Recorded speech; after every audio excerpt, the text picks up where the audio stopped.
আসসালামু আলাইকুম। সবাইকে শুভ দুপুর। আলহামদুলিল্লাহ, জোহরের নামাজ পড়ার জন্য মসজিদে চলে আসলাম।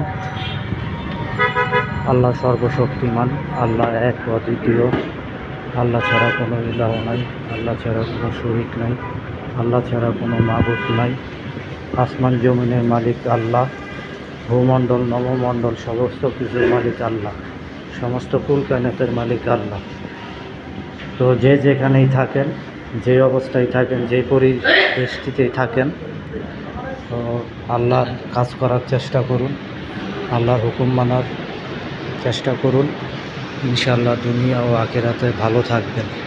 সবাই ভালো থাকবেন, সুস্থ থাকবেন, নিরাপদে থাকবেন। সবার প্রতি রইল অনেক অনেক শুভকামনা। আল্লাহ হাফেজ।